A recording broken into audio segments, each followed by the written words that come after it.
Setiap kita boleh menyembah Tuhan, setiap kita boleh masuk ke dalam hadirat-Nya Maha Kudus. Kami bersyukur Tuhan. Terima kasih. Haleluya.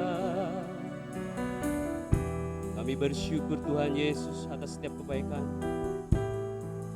Glory.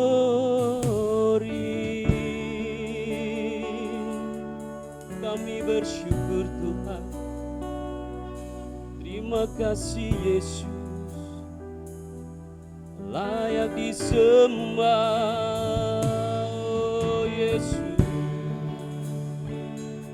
Setiap kita boleh menyembah Tuhan, buka hatimu, sembah Dia. Dia layak untuk terima pujian, Dia layak disembah. Haleluya, ku bersyukur Tuhan. Kami bersyukur, layak disembah.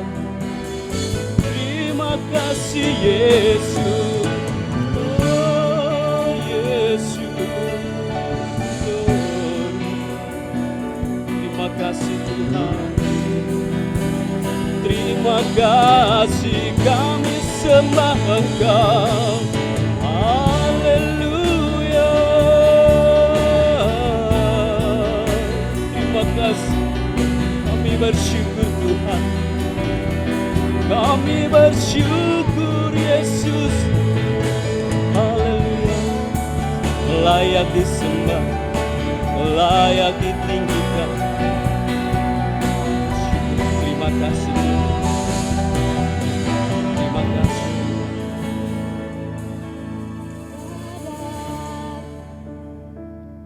Tak semua dapat aku miliki di dalam hidup hatiku. Percaya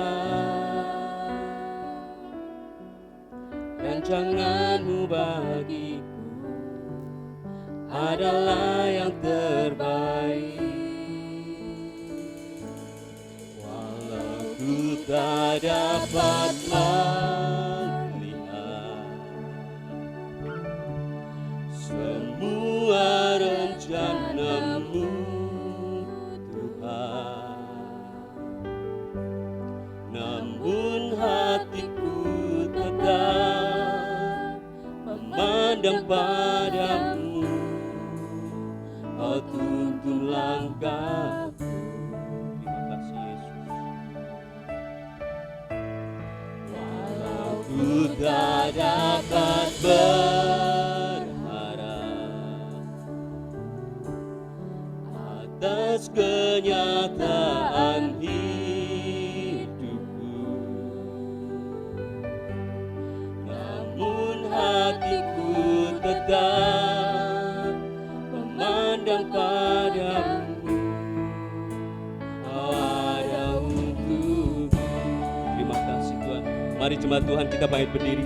Kita angkat pujian ini dengan sungguh-sungguh. Haleluya. Terima kasih. Semua dapat aku miliki dalam hidupku, hatiku. Percaya rancanganmu bagiku adalah yang terbaik. Walau ku tak dapat melihat semua rencanamu Tuhan, namun hatiku tetap memandang padamu. Kau tuntun langkahku. Terima kasih Yesus. Walau ku tak dapat berharap atas kenyataan hidupku,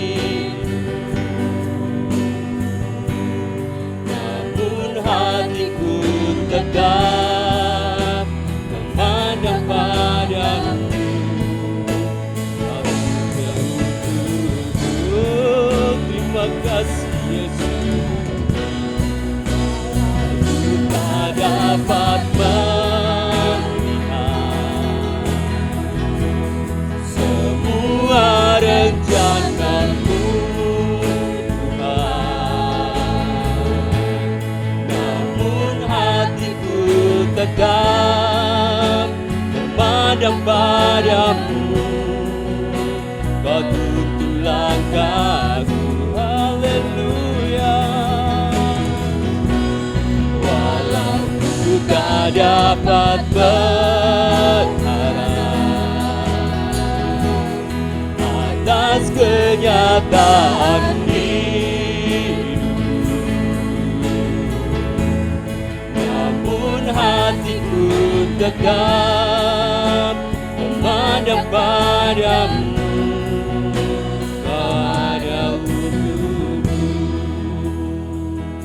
Tuhan angkat pujian ini.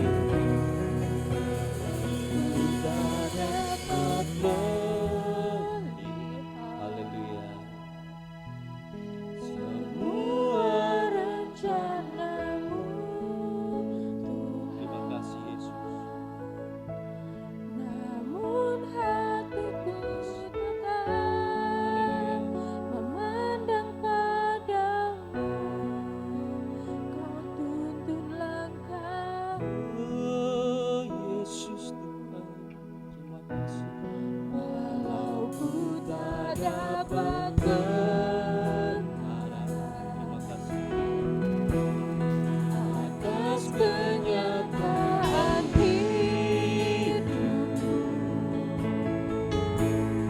namun hatiku tetap memandang padamu. Kau ada untukku, walau Ku tak dapat melihat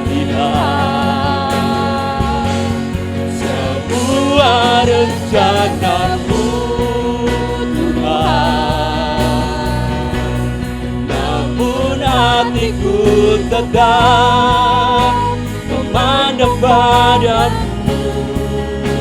Kau tuntun langkahku, oh haleluya. Walau ku tak dapat berharap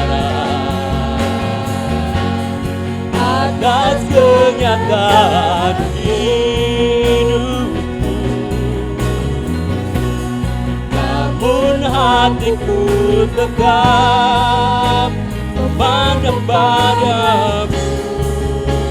Ada untukku,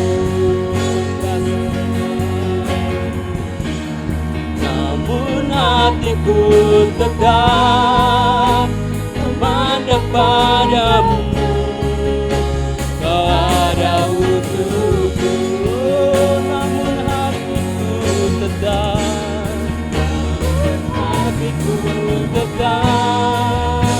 memandang padamu. Kau ada untukku. Berikan kemuliaan buat Tuhan kita Yesus Kristus. Terima kasih Tuhan.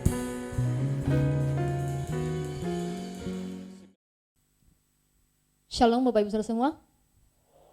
Bisa lambaikan tangan bersama-sama saya? Ya. Kita sangat patut bersyukur pagi hari ini kita masih bisa bertatap muka satu dengan yang lain.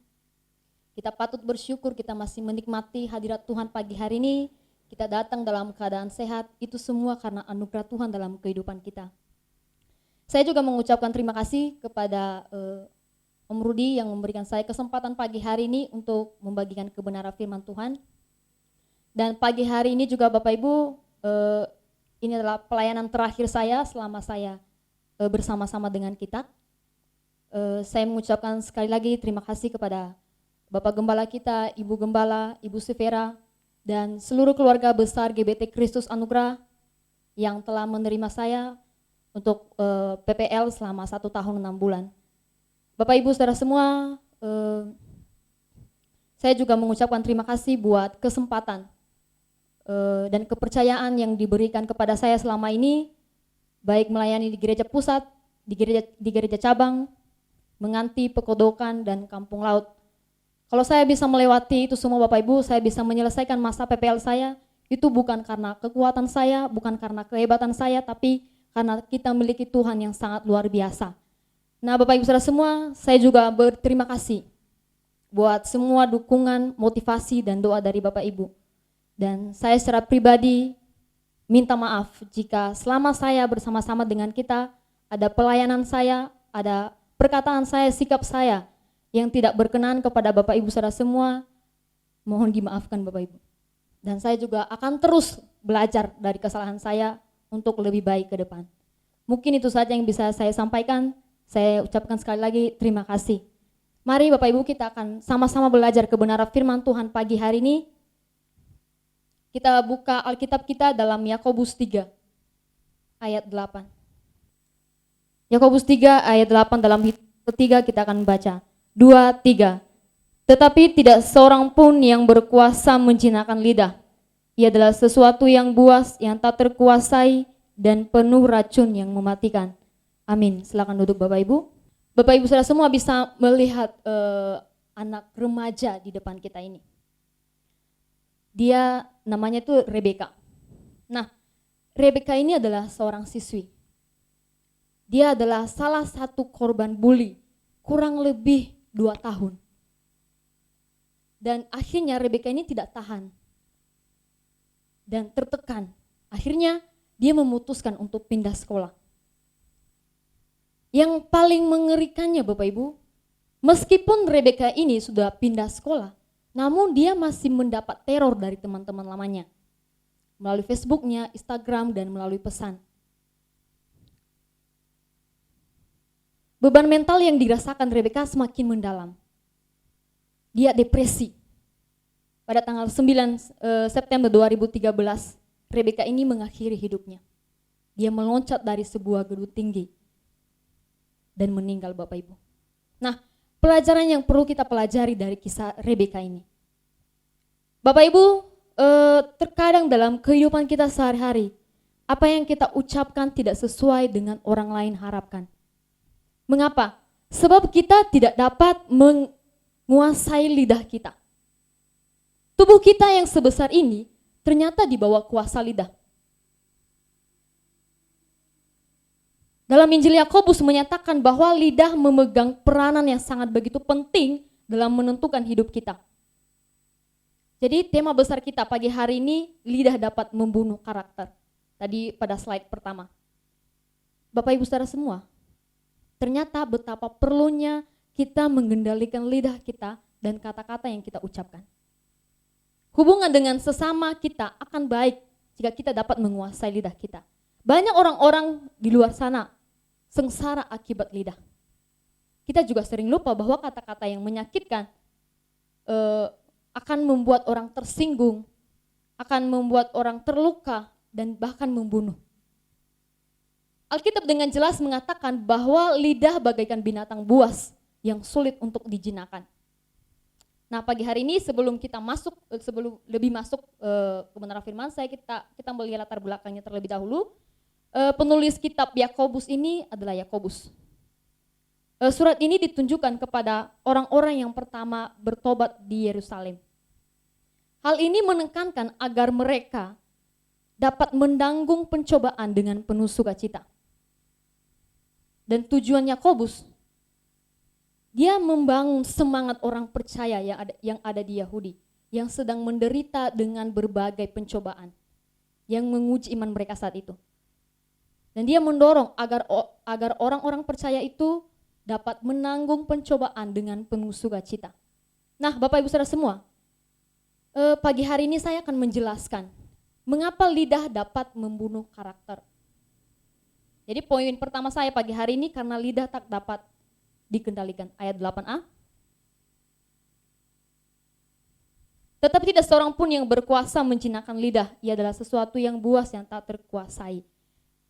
Yakobus mengatakan bahwa lidah penuh dengan kejahatan. Meskipun dapat mengungkapkan berkat dan memuji Tuhan. Karena saat itu ke-12 orang Kristen yang berada di perantauan ingin mengerti bagaimana kehidupan orang Kristen yang sejati. Nah, Yakobus dengan sungguh-sungguh menjelaskan, mengingatkan mereka tentang dosanya lidah yang sukar untuk dikendalikan.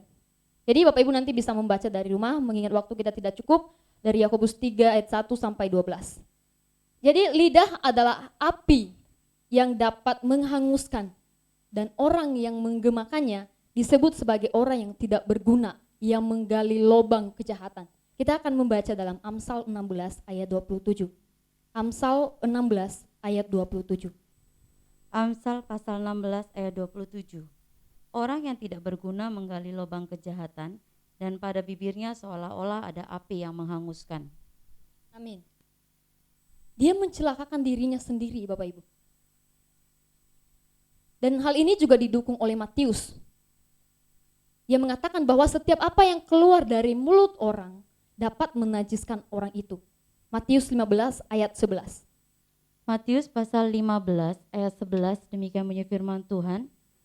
Dengar dan camkanlah, bukan yang masuk ke dalam mulut yang menajiskan orang, melainkan yang keluar dari mulut, itulah yang menajiskan orang. Amin. Artinya kata-kata atau ucapan kita yang akan menentukan kita binasa atau tidak. Karena ia dapat menajiskan dan mencemarkan seluruh tubuh kita ini.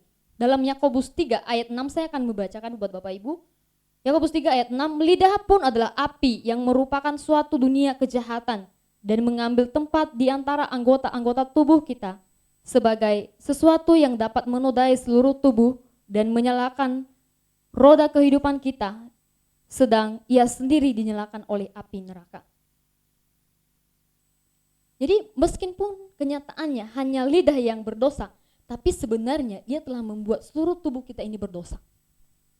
Jadi apakah kita membiarkan lidah kita ini menguasai seluruh tubuh kita atau kita yang menguasai lidah kita? Jadi tugas kita sekarang, bagaimana cara mengendalikan lidah yang dapat membunuh karakter orang? 1, berpikir sebelum berkata.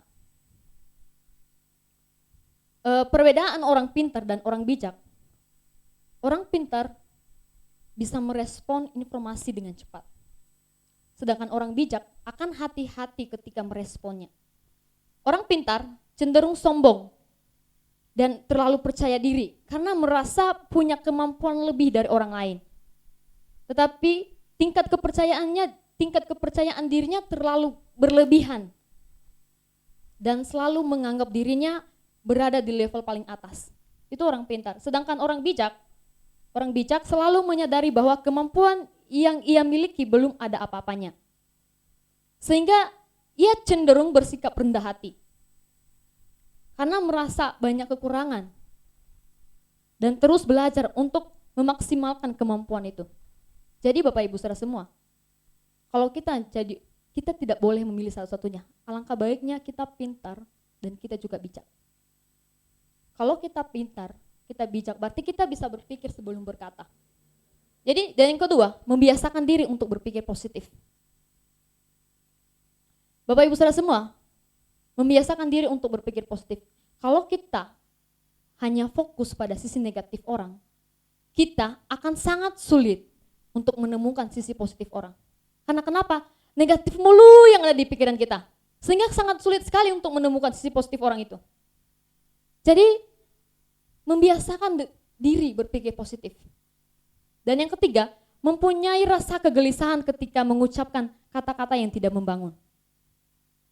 Memang ada orang yang tidak gelisah ketika mengucapkan kata-kata kotor, ngomongin orang, bahkan di dalam gereja pun masih sempat ngomongin orang. Karena hal itu sudah mendarah daging. Jadi orang yang tidak gelisah atau tidak menyesal, itu adalah orang yang berada di bawah kuasa lidah. Jadi orang yang tidak bisa menguasai lidahnya, itu adalah orang yang bodoh. Orang yang hanya berbicara, yang penting apa yang dia ucapkan telah memuaskan dirinya. Tanpa dia memikirkan orang ini tersinggung gak sih? Saya melukai hati orang ini gak sih? Bahkan Bapak Ibu, saat saya membuat khotbah ini, saya ingat dengan orang-orang yang pernah menghina keluarga saya, mengata-ngatai keluarga saya. Saat itu saya masih kelas 1 SD, saya masih 6 tahun. Sekarang saya sudah 23 tahun. Saya masih ingat kata-kata hinaan mereka.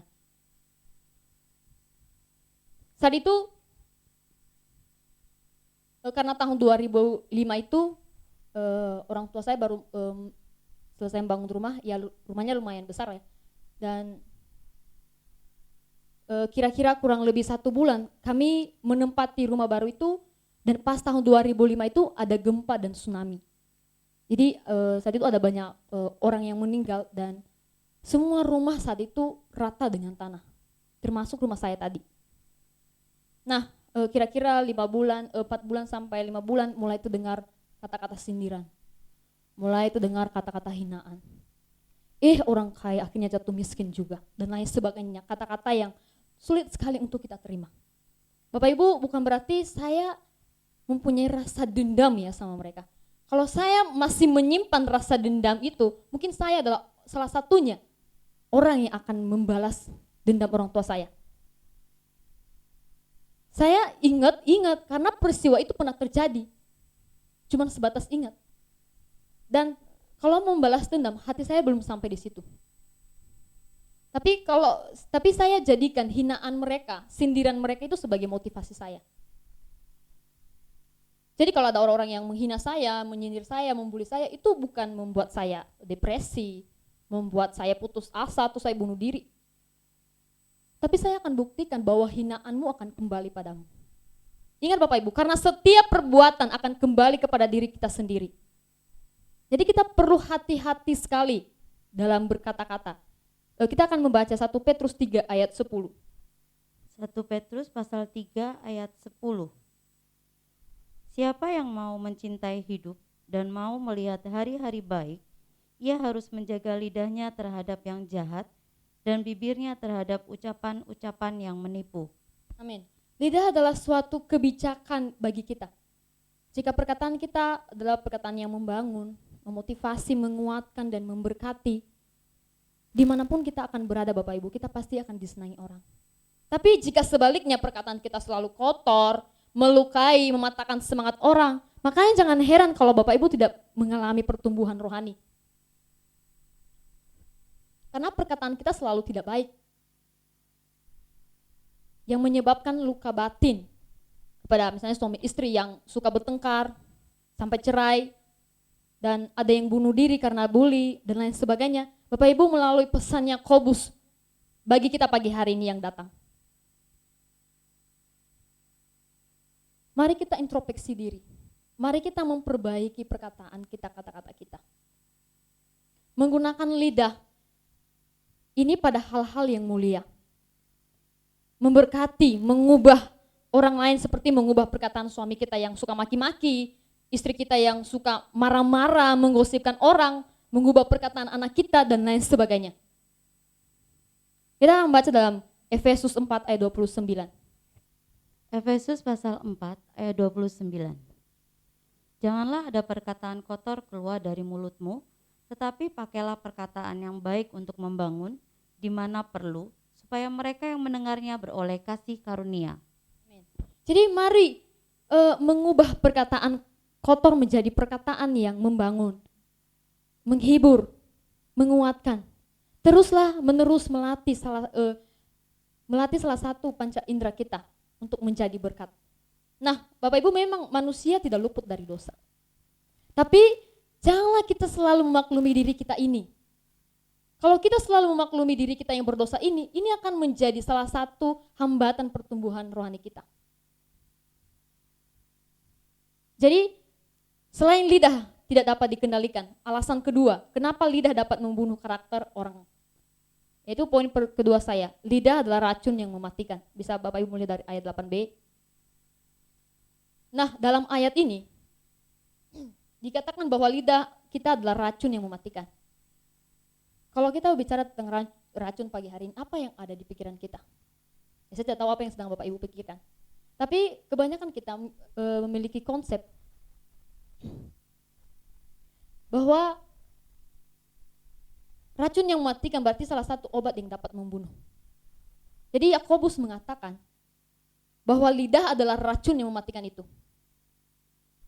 Lidah adalah salah satu bagian dari organ tubuh kita yang paling berbahaya. Itu dari ayat 5. Saya akan demikian juga lidah, walaupun suatu anggota kecil dari tubuh, namun dapat memegahkan perkara-perkara yang besar. Lihatlah, betapapun kecilnya api, ia dapat membakar hutan yang besar. Daud juga menyebutkan bahwa orang-orang jahat adalah bagaikan ular yang berbisa, yang menajamkan lidahnya dan merancang kejahatan. Kita Bapak Ibu bisa membaca dalam Kita membaca dalam Mazmur 140 ayat 3 sampai 4. Mazmur 140 ayat 3 sampai 4. Mazmur pasal 140 ayat 3 dan 4. Yang merancang kejahatan di dalam hati dan setiap hari menghasut-hasut perang. Mereka menajamkan lidahnya seperti ular, bisa ular senduk ada di bawah bibirnya. Selah. Amin. Jadi dari ayat ini kita bisa mengerti bahwa racun yang mematikan itu adalah suatu kejahatan. Nah, mengapa lidah sebetulnya sangat begitu kejam seperti ular yang berbisa? Karena kita tidak menguasai lidah kita. Jika kita bisa mengendalikan lidah, maka lidah itu bisa kembali pada fungsinya. Yaitu bisa menjadi berkat, memuliakan Tuhan. Saya katakan salah satunya Bapak Ibu. Sebab lidah bukan satu-satunya bagian dari organ tubuh kita yang dapat berbuat dosa. Karena bisa tangan, kaki kita dan anggota tubuh kita yang lain bisa berbuat dosa.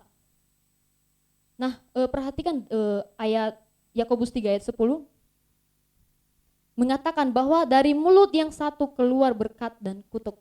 Nah, ayat ini menjelaskan bahwa segala sesuatu yang keluar dari mulut dan lidah kita ada berkat dan ada kutuk. Dan 10b mengatakan hal ini tidak boleh terjadi. Kita tidak boleh memilih dua-duanya Bapak Ibu. Kalau kita memilih ya satu aja. Dan ayat yang 11 menentukan kita sumbernya dari mana. Apakah kita bersumber dari air pahit atau bersumber dari air tawar? Jadi Bapak Ibu bisa membaca ayat 11 ya.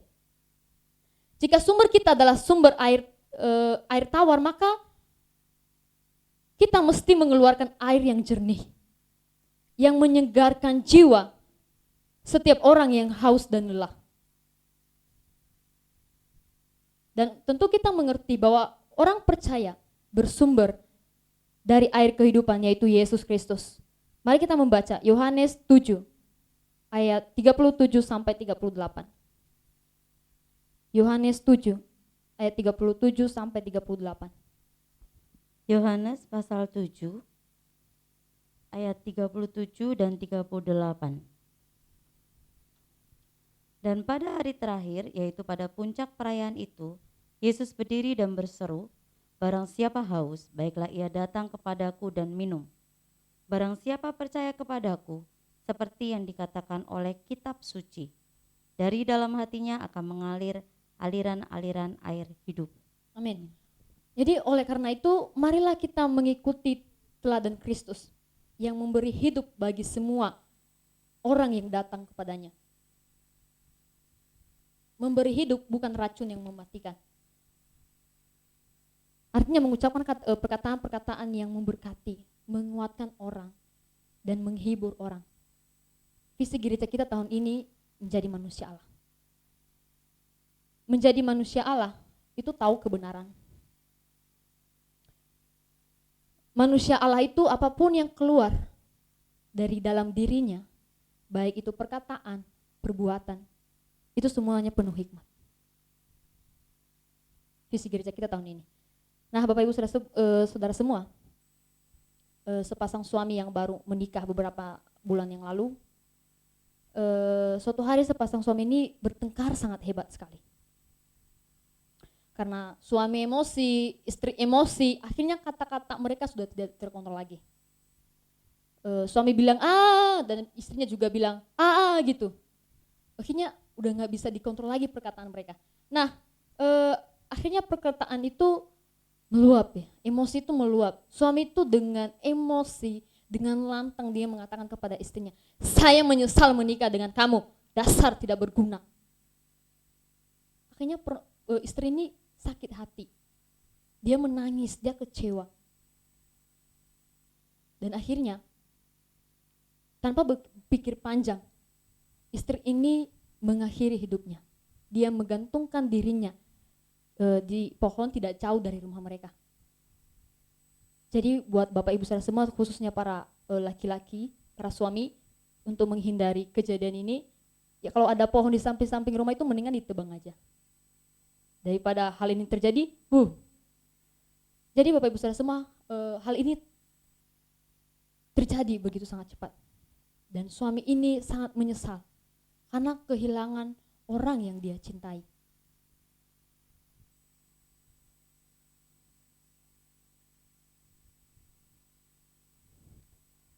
Aplikasi buat kita semua Bapak Ibu. Mari kita belajar dari pesan Yakobus dari ayat 8b. Dengan tegas dia memperingati kita untuk menguasai lidah kita. Karena apa yang keluar dari mulut tidak bisa ditarik ulang. Belajarlah menjadi orang bijak. Dan kesimpulan semua dari khotbah saya pagi hari ini kita belajar dua hal. Yang pertama, bukan lidah yang menguasai kita, tapi kita yang menguasai lidah kita. Dan yang kedua, lebih banyak mendengar suara Tuhan untuk membangun kita, untuk mengendalikan lidah kita dari kutuk menjadi berkat. Perkataan yang kita ucapkan merupakan cerminan Kristus Bapak Ibu. Jika kita berasal dari Kristus, berarti kita juga harus menunjukkan bagaimana kata-kata Yesus Kristus. Karena setiap perkataan yang keluar dari mulut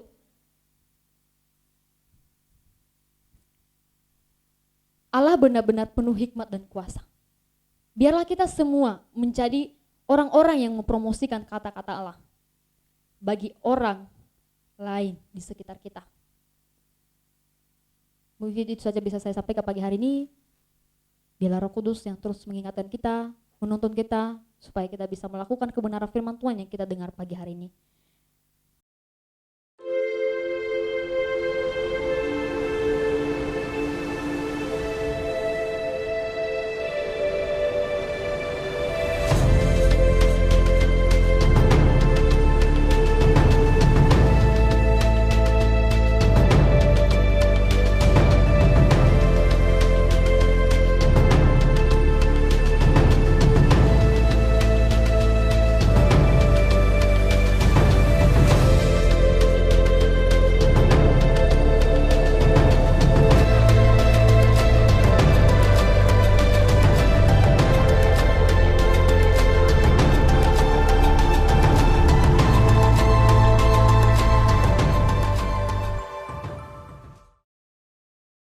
Engkau bersabda, marilah kepadaku hai kamu sekalian yang berletih lesu dan berbeban berat, aku akan memberikan kelegaan kepadamu.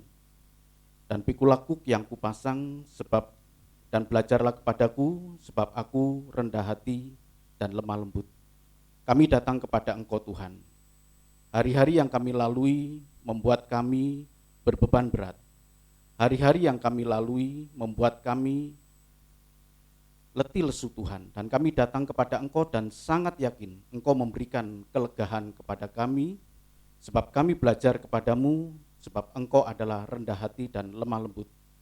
Terima kasih Tuhan, buat kebenaran firman Tuhan pada pagi hari ini.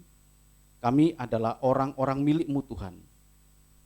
Kami mampu mengendalikan lidah kami, sebab Engkau yang berkuasa atas hidup kami. Terima kasih ya Bapa, Engkau memberkati hamba-Mu, Saudari Mary, dan hari ini adalah hari terakhir berada bersama-sama dengan kami dalam pelayanan. Kami percaya waktu-waktu selanjutnya Tuhan, kuasa Roh Kudus-Mu yang begitu dahsyat, menyertai, membimbing, dan menguatkan. Hari-hari dari Saudari Mary ini ada di dalam kuasa-Mu Tuhan. Tidak ada sedikit pun waktu Engkau jauh dari saudara kami Mary ini Tuhan, tapi sebaliknya Engkau menyertai, memberikan kekuatan. Terima kasih ya Bapa, urapilah hamba-Mu yang setia melayani Engkau ini Tuhan dengan kasih kemurahan-Mu. Demikian juga dengan kami pada saat ini Tuhan. Kami datang kepada Engkau Tuhan, dan kami percaya Engkau memberikan kekuatan. Kami cakap menanggung segala perkara karena Engkau Tuhan Allah yang memberikan kekuatan pada kami. Sebentar kami akan meninggalkan tempat ini, kami pulang dengan penuh sukacita karena Engkau melawat kami dengan kebenaran firman Tuhan. Bapak, Ibu, dan saudaraku yang sangat dikasihi Tuhan, terimalah berkat dan anugerah dari Allah Bapa di surga. Kasih dan cinta Tuhan kita Yesus Kristus, anaknya yang tunggal, penghiburan kekuatan dari kuasa Roh Kudus, menyertai kita mulai saat ini, esok, bahkan sampai Maranatha, Tuhan Yesus datang kembali menjemput kita semua. Dia adalah Allah yang setia, Dia Allah yang memberkati kita, Dia juga Allah yang menyinari kita dengan wajah-Nya dan memberikan kepada kita kasih karunia.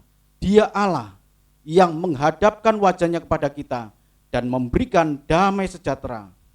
Kami yakin dan percaya ya Bapa, Engkau Allah yang memberkati rumah tangga kami, Engkau Allah yang memberkati usaha pekerjaan kami Tuhan, Engkau Allah yang memberkati keluarga besar kami Tuhan, dimanapun berada, terlebih lagi pada saat-saat semacam ini Tuhan, tidak ada tempat yang nyaman kami berlindung selain kepada Engkau Tuhan. Lindungilah kami Tuhan, jauhkan kami dari segala mara bahaya, jauhkan kami dari segala sakit penyakit, dan nama Tuhan dipermuliakan lewat kehidupan kami. Terima kasih ya Bapa, segala puji syukur hormat kemuliaan bagi Engkau Tuhan di dalam nama Tuhan kami Yesus Kristus. Tuhan dan Juru Selamat kami yang hidup, kami sudah berdoa dan mengucap syukur. Haleluya. Amin. Tuhan memberkati.